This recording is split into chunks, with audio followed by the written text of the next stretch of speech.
கிறிஸ்துவுக்குள் பிரியமானவர்களே, கர்த்தரும் இரட்சகருமாய் இயேசு கிறிஸ்துவின் ஈடிய நாமத்தினாலே உங்கள் யாவருக்கும் என் அன்பின் வாழ்த்துக்களை தெரிவித்துக் கொள்கிறேன். தேவனருளி அப்பம் பிரேயர் மினிஸ்ட்ரி சேனல் மூலியமாக உங்களோடு சந்திப்பதில் மிகுந்த மகிழ்ச்சியடைகிறேன்.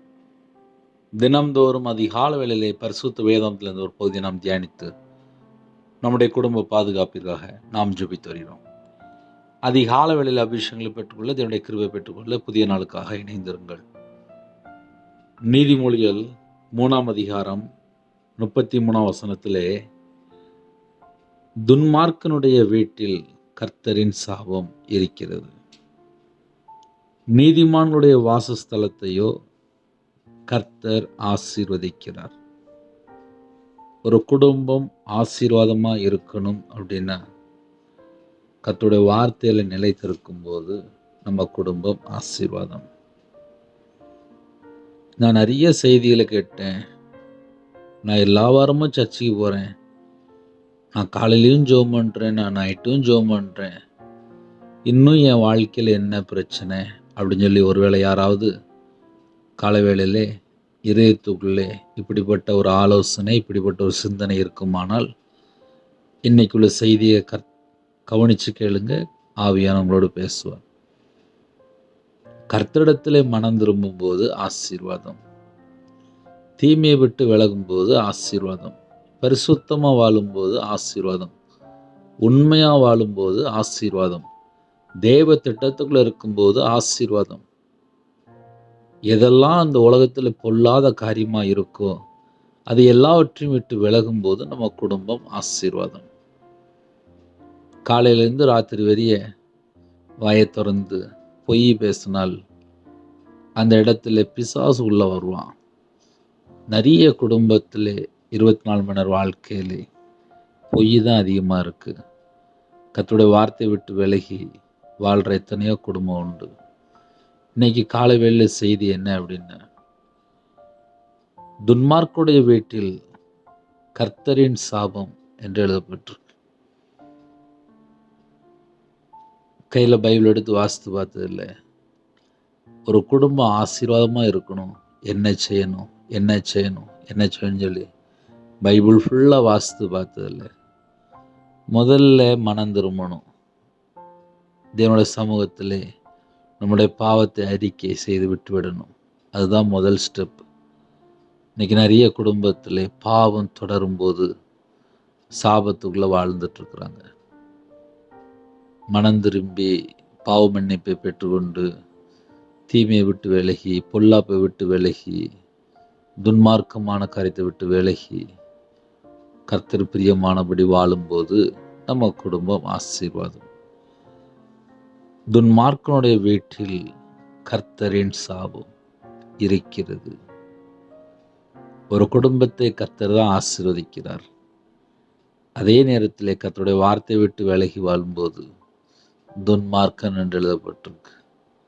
இன்னைக்கு நிறைய குடும்பத்தில் 40 வருஷமாக சர்ச்சுக்கு போகிறாங்க, 50 வருஷமாக சர்ச்சுக்கு போகிறாங்க, ஒரு முழு பைபிளை வாசித்து முடிக்கல.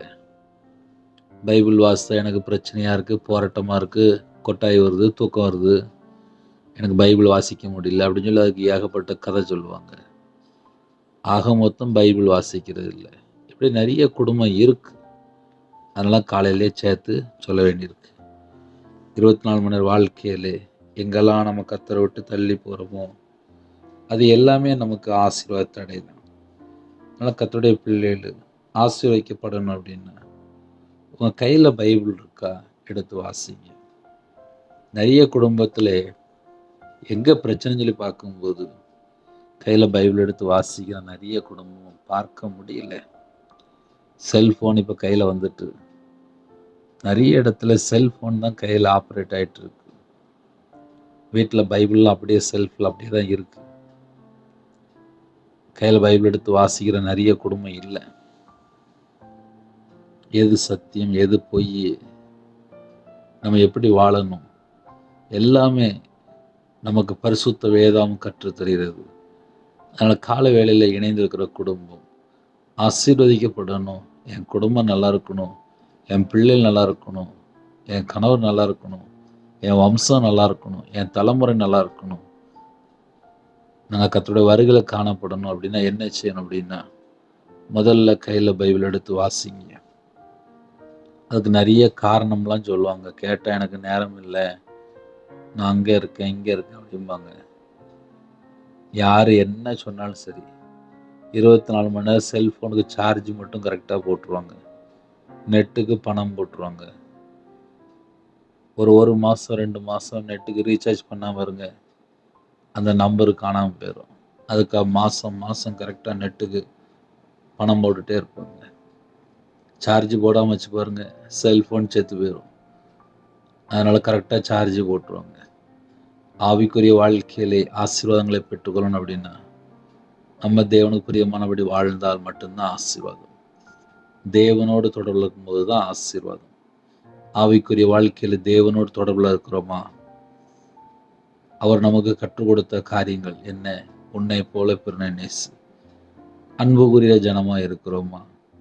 இப்படி நம்ம பைபிள் கையில் எடுத்து வாசித்து வசனத்தின்படி நம்மளோட வாழ்க்கை இருக்கா அப்படின்னு சொல்லி பார்த்தா மட்டும்தான் நம்ம குடும்பம் ஆசீர்வாதமாக இருக்கும். ஏன்னா நிறைய குடும்பத்தில் என்ன நடக்கு அப்படின்னா, கர்த்தருடைய வார்த்தையை விட்டு விலகி வாழ்கிறாங்க. துன்மார்க்கருடைய வீட்டில் கர்த்தரின் சாபம் இருக்கிறது. சில வசனம் காலையில் பேசும்போது ஆசீர்வாதமாக இருக்கணும் மட்டும்தான் நம்ம யோசிப்போம். ஆனால் கர்த்தருடைய வார்த்தையை விட்டு விலகியாச்சுனாலே ஒரு குடும்பத்துக்குள்ளே நிறைய ஆபத்து வருது. சில வீட்டிலலாம் ஞாயிற்றுக்கிழமை மட்டும்தான் சர்ச்சுக்கு போகும்போது கையில் பைபிள் கொண்டு போவாங்க. இப்போ லேட்டஸ்ட்டாக ஞாயிற்றுக்கிழமை சர்ச்சுக்கு போகும்போது செல்ஃபோன் மட்டும்தான் கொண்டு போகிறாங்க. இப்போ அது ஒரு மாடல், அது ஒரு ஃபேஷன். செல்ஃபோன் சர்ச்சுக்கு கொண்டு போகணும், தப்பு இல்லை அப்படிங்கிற அளவுக்கு ஆகிட்டு. ஆனால் பைபிள் கையில் கொண்டு போகல. இப்படி நிறைய குடும்பம் ஃபார்ம் ஆகிட்டே இருக்கு. இப்படிப்பட்ட உலகத்தில் தான் நம்ம வாழ்ந்துட்டுருக்கோம். ஆவிக்குரிய வாழ்க்கையில் வளரணும் அப்படின்னா, தேவனுக்கு பிரியமான ஒரு வாழ்க்கையாக இருந்துச்சு அப்படின்னா குடும்பம் ஆசீர்வாதமாக இருக்கும்.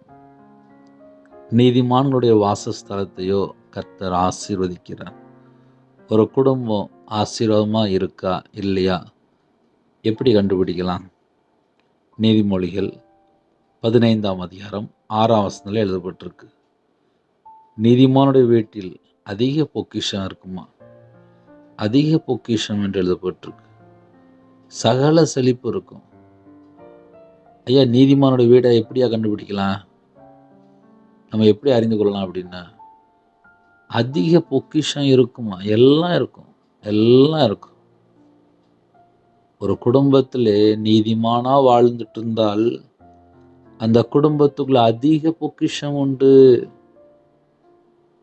சரி, துன்மார்க்கான சில குடும்பத்துல வாழ்றாங்களே, அப்ப அவங்க குடும்பம் எப்படின்னு சொல்லி போய் பார்த்தா, துன்மார்க்கனுடைய வருமானத்திலேயோ துன்பம் உண்டு. சில வீட்டுக்குள்ளெல்லாம் போய் பார்த்தா துன்பம் மட்டும்தான் இருக்கும். அவங்களோட வருமானத்திலே துன்பம். கர்த்தருடைய வார்த்தையை விட்டு எப்பமெல்லாம் விலகுறோமோ அப்பமெல்லாம் துன்மார்க்கமான ஒரு வாழ்க்கைக்குள்ள போய் சிக்கிக்கொள்றோம். ஆவிக்குரிய வாழ்க்கையிலே நம்ம தடுமாறுறோமா? நம்ம வசனத்துல நிலைத்திருக்கிறோமா? கனி உள்ள ஒரு வாழ்க்கை இருக்கா? கர்த்தருக்கு பிரியமான ஒரு வாழ்க்கை இருக்கா என்பதை சற்று ஆராய்ந்து பார்க்க வேண்டும். நீதிமானுடைய வீட்டிலே அதிக பொக்கிஷம். அதிக பொக்கிஷம்னால எல்லாமே வந்துடும். எல்லாம் வீட்டுக்குள்ள நிறைவா இருக்கும். அப்ப நிறைவான ஆசீர்வாதம் வேணும் அப்படின்னா நம்ம நீதிமானா வாழணும். அதுலதான் நமக்கு ஃபுல் ஆசீர்வாதம் இருக்கு. துன்மார்க்கனுடைய வருமானத்திலேயோ துன்பம் இருக்கு, வேதனை இருக்கும். கர்த்தருடைய வார்த்தையை விட்டு விலகி பொய் பேசி அநியாயமா எப்படியாவது பணம் சம்பாதிக்கலாம்னு சொல்லிட்டு பல மெத்தடை யூஸ் பண்ணுவாங்க. பணம் சம்பாதிக்கிறதுக்கு 1000 பொய் பேசுவாங்க. சில குடும்பத்தை ஏமாத்துவாங்க, சில குடும்பத்தை கொள்ளையடிப்பாங்க, சில குடும்பத்தை திருடுவாங்க, சில குடும்பத்தில் எல்லாமே மொத்தமாக அவ்வளோத்தையும் ஏமாத்திடுவாங்க. ஆனால் வேதம் சொல்கிறது, துன்மார்க்கருடைய வருமானத்திலேயோ துன்பம் உண்டு. துன்பம் உண்டுன்னா அவ்வளோதான். அந்த வீட்டுக்குள்ளே போய் பார்த்தா அப்படி தான் இருக்கும். அதனால் காலவெளியில் யாரெல்லாம் இணைந்திருக்கிறீங்களோ, நம்ம குடும்பம் ஆசீர்வாதமாக இருக்கணும் அப்படின்னா, நம்ம கர்த்தருடைய வார்த்தையிலே நிலைத்திருந்தால் நம்ம குடும்பம் ஆசீர்வாதம். நான் நிறைய செய்தி கேட்டுட்டேன் பிரதர், என் குடும்பத்தில் இன்னும் தட்டுப்பாடு இருக்குது அப்படின்னு சொல்லி சில குடும்பத்தில் நீங்களாம் யோசிப்பீங்க. ஆனால் குடும்பத்துக்குள்ளே போய் பார்த்தா நல்ல நாடகம் பார்க்குறது, படம் பார்க்குற இஷ்டம் போல் நல்ல லைஃப்பில் இந்த உலகத்துக்குள்ள காரியத்தில் மோக இச்சையில், துர் இச்சையில், காம விகாரத்தில் இஷ்டம் போல் போயிட்டுருப்பாங்க. ஆமாம், அவங்களோட வாழ்க்கை ஃபுல்லாகவே உலகத்துக்கு ஒத்த வேஷமாக இருக்கும். அசுத்தமான எண்ணம், அருவருப்பான காரியங்கள், தீட்டான காரியங்கள், இதெல்லாம் சில குடும்பத்தில் அதிகமாக அந்த ஸ்பிரிட் இருக்கும். அவனோட வாழ்க்கையில் இந்த முடிவு எப்படி இருக்கும்? மோசமாக இருக்கும். நீதிமொழிகள் 14ஆம் அதிகாரம் 11ஆம் வசனத்திலே துன்மார்க்கனுடைய வீடு அழியும் அப்படின்னு சொல்லி போட்டிருக்கு. அதனால் இந்த காலவேளையில் செய்தி என்ன அப்படின்னா, ஒரு மனுஷன் துன்மார்க்கனா வாழ்றானா அந்த வீடு அழிஞ்சு போயிருமா. செம்மையானவனுடைய கூடாரமும் செழிக்கும்.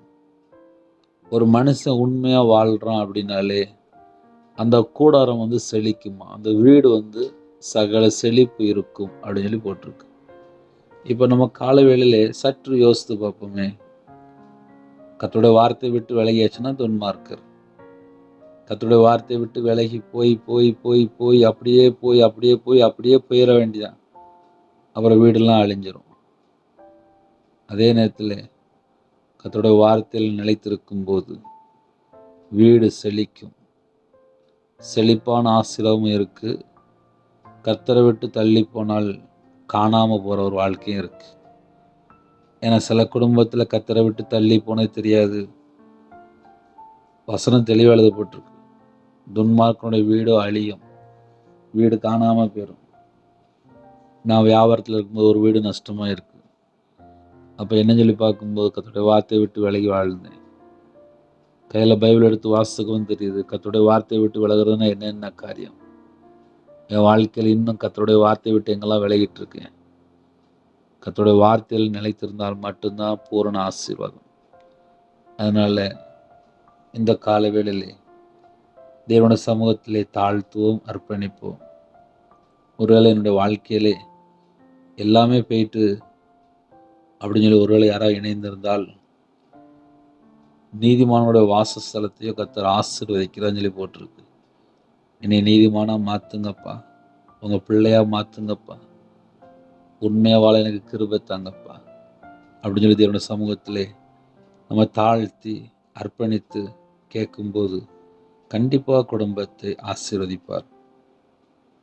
சில குடும்பத்திலே எப்படியாவது நான் நல்லா இருக்கணும் அப்படின்னு சொல்லி ரொம்ப ஆசைலாம் இருக்குது. ஆனால் கர்த்தருடைய வார்த்தையிலே எந்த அளவுக்கு நம்ம நிலைத்திருக்கிறோமோ அந்த அளவுக்கு நம்முடைய குடும்பம் ஆசீர்வதிக்கப்படும். ஹல்லேலூயா. வசனம் நிறைய இருக்குது.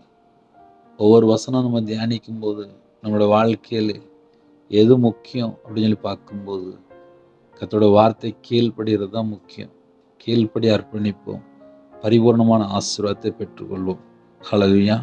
புதிய நாளுக்காக ஜெபிப்போமா? கண்களை மூடி நாம் ஜெபம் செய்வோம். கிருபை மகிமை இந்த பரிசுத்தமுள்ள நல்ல பிதாவே, நன்றி எடுத்து துதிக்கிறோம்ப்பா. இந்த புதிய நாளுக்கான கிருபைக்காக நன்றிப்பா. உங்களுடைய கரத்தில் அர்ப்பணிக்கிறோம்ப்பா. ஒவ்வொரு குடும்பத்தையும் கர்த்தர் கறந்துட்டு ஆசிரிங்க. எங்களோட ஆவி, ஆத்மா, சரீரம், சிந்தனை, நினைவு எல்லாம் உங்களுடைய ஜீவனத்தில் அர்ப்பணிக்கிறோம்ப்பா. இந்த நாளில் உங்கள் பிள்ளைகளை பரிசுத்தப்படுத்தி ஆசிரிங்க. யாரெல்லாம் அப்பா புதிய நாளுக்காக இணைந்திருக்காங்களோ உங்கள் பிள்ளைகளோட வாழ்க்கையில் சகலமான நன்மைகளையும் பெற்றுக்கொள்ள வேண்டும். கர்த்தர் கிருபை செய்யுங்க. சிறுபிள்ளை முதல் கொண்டு முதியோர் எல்லாரையும் கர்த்தர் வேலையடைத்து மூடி மறைத்து பாதுகாத்து வருங்க. அவங்களுடைய அப்பத்தின் தண்ணீரை ஆசிரிங்க. அவங்களுடைய கையின் கீழ் ஆசிரிங்க. கிறிஸ்துவுக்குள் ஆவிக்குரிய சகலவிதமான ஆசீர்வாதங்களாலும் உங்கள் பிள்ளைகளை நிரப்புங்க. யாரெல்லாம் தங்களை தாழ்த்தினாலோ அந்த குடும்பத்தினுடைய குறைகள் குற்றங்கள் எல்லாவற்றையும் மன்னித்து உங்களுடைய ரத்தத்தினால கழுவி பரிசுத்தப்படுத்தி உங்கள் பிள்ளைகளை ஆசீர்வதிங்க. இந்த நாளிலும் யாரெல்லாம் வெளியில் புறப்படுறாங்களோ முன்னும் பின்னுமா தேவதூதனை நிப்பாட்டுங்க ராஜா. பகலிலே மேக ஸ்தம்பமோ இரவில் அக்னி ஸ்தம்பமோ உங்கள் பிள்ளைகளோட நீங்கள் கடந்து போங்க ராஜா. எல்லா தடையெல்லாம் நீக்கி எல்லா குறைகள் குற்றங்களையும் மன்னித்து பரிபூர்ணமாக ஆசீர்வதிங்க. பிறந்த நாள் கொண்டாடுறாங்க, திருமண நாள் கொண்டாடுறாங்க, குடும்பம் கர்த்தருடைய கரத்தில் இருக்கணும். உண்மையாக வாழ்ந்து 100க்கு 100 ஆசீர்வாதங்களை பெற்றுக்கொள்ளணும். இரட்டிப்பான நன்மைகளை பெற்றுக்கொள்ள கிருபை செய்யுங்க. கர்ப்பத்தவனிக்காக ஜெபிக்கலாங்க. கர்த்தர் மனம் இறங்குங்க. மாசமா இருக்காங்க சில குடும்பத்திலே, கர்த்தர் மனம் இறங்கி ஆசீர்வதிங்க. டெலிவரி கொடுக்குறாங்க, பரம வைத்தியர் கூட இருங்கப்பா. நார்மல் டெலிவரி ஆகிட்டாங்க, பிள்ளைகளோட வாழ்க்கையில் வயசு அதிகமாகிட்டு போகுது, திருமணம் முடிய மாட்டுக்கு, இதயத்துக்குள்ள நிறைய பாரம், அதை எல்லாவற்றையும் மாற்றி ஏற்ற துணையை தாங்க. திருமணம் முடிந்ததுக்கப்புறம் எத்தனையோ குடும்பத்தில் குறைகள் குற்றங்கள் உண்டு. கர்த்தருடைய வார்த்தை விட்டு விலகி வாழ்கிறாங்க. விக்கிர வழிபாடில் இருக்காங்க, மாந்திரியத்தில் இருக்காங்க. விக்கிரத்தில் சில குடும்பத்தில் பல இடத்துல அப்பா தேவையில்லா சாபத்தில் போய் சிக்கி கொண்டாங்க. சில குடும்பத்தில் விபச்சார அடிமையில் இருக்காங்க. அந்த குடும்பம் மனம் திரும்ப வேண்டும். கிருபை செய்யுங்க. குறைகள் குற்றங்கள் எல்லாவற்றையும் மன்னித்து உங்கள் பிள்ளைகளை பரிசுத்தப்படுத்தி பரிபூர்ணமாக ஆசீர்வதிங்க. யாரெல்லாம் எந்த நாட்டுக்குள்ள இணைந்திருக்காங்களோ எல்லா குடும்பத்தையும் உங்களுடைய ஜீவனுக்கு அர்ப்பணிக்கிறோம். உங்களுடைய ரத்த கோட்டைகளை வேலடைத்து மூடி மறைத்து பாதுகாத்துங்க. எக்ஸாம் ரிசல்ட்டுக்காக ஆயத்தமாக இருக்காங்க. அப்போ அந்த குடும்பத்தை ஆசீர்வதிங்க. காலேஜ் எக்ஸாம் எழுதி கொண்டு அந்த பிள்ளைகளை பொறுப்படுத்துவாங்க. எல்லா நாட்டோட ஜனங்களையும் கர்த்தர் ஆசீர்வதிங்க. இந்த வருஷத்தினுடைய எல்லா தேவையெல்லாம் சந்திங்க ராஜா. இந்த மாதத்தினுடைய கடன் பிரச்சனை எல்லாவற்றுக்கும் ஒரு முடிவு கொண்டு வாங்க. ஒவ்வொரு குடும்பத்தையும் கர்த்தர் ஆசீர்வதிங்க. வீடு கட்டுறாங்க, கர்த்தர் கூட இருந்து வீடு கட்டி அப்பா விசேஷம் முடிக்க எல்லா கிருபை தாங்கப்பா. யாரெல்லாம் புதுசாக தொழில் பண்ணுன்னு சொல்லி ஆசைப்படுறாங்களோ கர்த்தர் வாசல் திறந்தாங்க. ப்ரொமோஷனுக்காக வெயிட்டிங்கில் இருக்காங்க, டிரான்ஸ்ஃபருக்காக வெயிட்டிங்கில் இருக்காங்க. எல்லா குடும்பத்துக்கு கர்த்தர் ஆசீர்வதிங்க. வெளிநாட்டு போகிறக்காக ஆயத்தமாக இருக்காங்க, அந்த குடும்பத்துக்கு கர்த்தர் ஆசீர்வதிங்க. சிறு பிள்ளைகள் முதல் கொண்டு முதியோர் எல்லா குடும்பத்துக்கு கர்த்தர் ஆசீர்வதிங்க. யாரெல்லாம் ஹாஸ்பிட்டலில் எந்த குடும்பத்தில் படுத்த படுக்கையில் எந்த சூழ்நிலை சுகர் அதிகமாக இருக்குது, ப்ரெஷர் அதிகமாக சொல்லி அப்போ பலவீனத்தோடு இருக்காங்களோ உங்களுடைய தழும்புள்ள கரத்தினால தொட்டு சுகமாக்கி தாங்க ராஜா. எல்லா குடும்பத்தையும் கர்த்தருடைய கரத்தில் அப்படிங்கிறோம். தேவன் அருளி அப்பம் பிரேயர் மினிஸ்டர் மூலியமாக இணைந்த எல்லா குடும்பத்தையும் ஜீவ உசை எழுதப்படணும்ப்பா. குறைகள் குற்றங்களை மன்னிங்க ராஜா. பரிசுத்தப்படுத்தி ஆசீர்வதிங்க. ஒவ்வொரு குடும்பத்தையும் கர்த்தருடைய கரத்தில் அப்படிங்கிறோம். அப்பிரயோஜனமான ஊழியக்காரன்ப்பா. இந்த நாளின் ஜெபித்த எல்லா குடும்பத்தையும் கர்த்தர் 1000 மடங்கு ஆசீர்வதிங்க. எல்லாருடைய பாத்திரம் நிரம்பி வெளியிட்டும். கிறிஸ்துவுக்குள் அப்பா நாங்கள் இருக்கணும். எங்களை குறைகள் குற்றம் எல்லாவற்றையும் மன்னித்து ஆசீர்வதிங்க. கர்த்தர் பொறுப்படுத்தணும். துதிகான மகிமை எல்லாம் ஒருக்கே செலுத்திடும். இயேசு கிறிஸ்துவின் பிதாவே ஆமென். தேவனுக்கே மகிமை உண்டாதாக. கர்த்தர் தாமே உங்களை உங்கள் குடும்பத்தின் சகல காரியத்திலும் சம்பூர்ணமாக திருப்தியாக கர்த்தர் கூட இருந்து ஆசீர்வதிப்பாராக. ஆமென். கர்த்தராகிய இயேசு கிறிஸ்துவின் கிருபையும் பிதாவாகிய அன்பும் பரிசுத்தனுடைய ஐக்கியமும் இப்பொழுதும் எப்பொழுதும் சதா காலங்களிலும் நம்மளோடு கொடுப்பதாக. ஆமென். கிறிஸ்துவில் பிரியமானவர்களே, என்னை ஜெபம் பண்ணுங்க. கையில் வயல்வெடுத்து ஆசிங்க. தேவையில்லாமல் நேரத்தை வேஸ்ட் பண்ண வேண்டாம். எங்களுக்காக ஜெபித்து கொள்ளுங்கள். 9363064182 நம்பத்தில் உண்டால் நாங்கள் உங்களுக்காக குடும்பத்துக்காக ஜெபிப்போம். God bless you. Thanks for watching. Please subscribe our channel. Click the like and share. Click the bell. God bless you.